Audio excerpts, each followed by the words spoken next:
Kaliwanakam. Kaliwanakam. Wangi. Oke. Thank you. Oke, good morning Kaliwanakam. Kaliwanakam. Ya. Everything oke? Sehat semua? Oke, very good ya. Nah, saya 1, 2, 3. 1, 2, 3. Freestyle, oke. Ya. Welcome to Aceh ya. Oke, video ya. Welcome to Aceh ya. Selamat datang. Selamat datang semua. Oke, welcome. Oke, Kaliwanakam.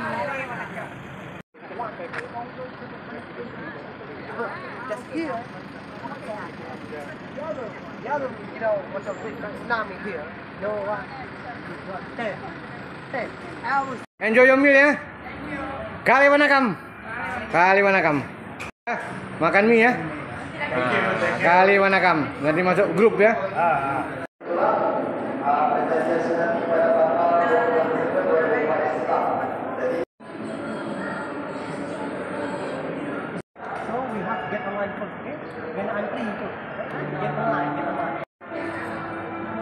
Oke Pak, semua masih sehat?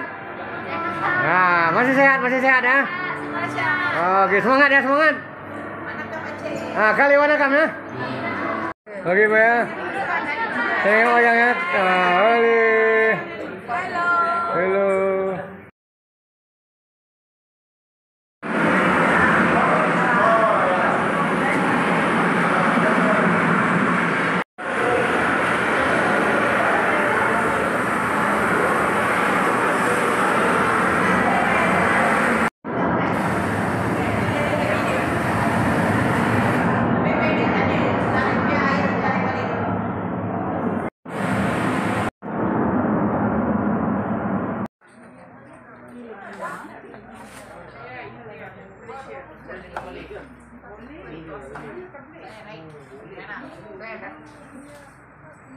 Selamat makan ya. Selamat makan. Enjoy your meal. Oke, thank you. Use your email and the room number for Wi-Fi. Datang ke sini untuk melihat salah satu museum yang bersejarah, museum yang dibawa oleh gelombang tsunami. Jadi saya cerita sedikit macam mana kapal ini bisa sangkut di rumah Tuan Abad. Jadi kapal ini dari Aceh lain dibawa ke tempat kami untuk perbaikan. Nah, jadi rencana hari Isnin nak turun ke laut, tapi hari Ahad sudah nyangkut di rumah Tuan Abad. Jadi pagi-pagi itu inilah boleh. Ya.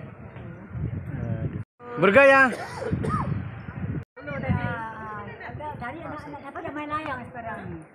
Kaliwanakam.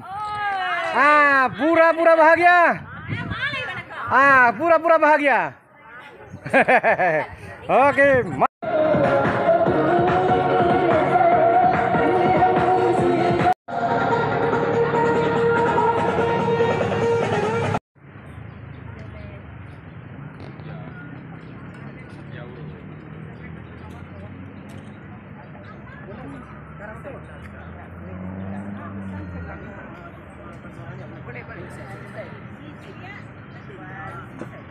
Makan ya.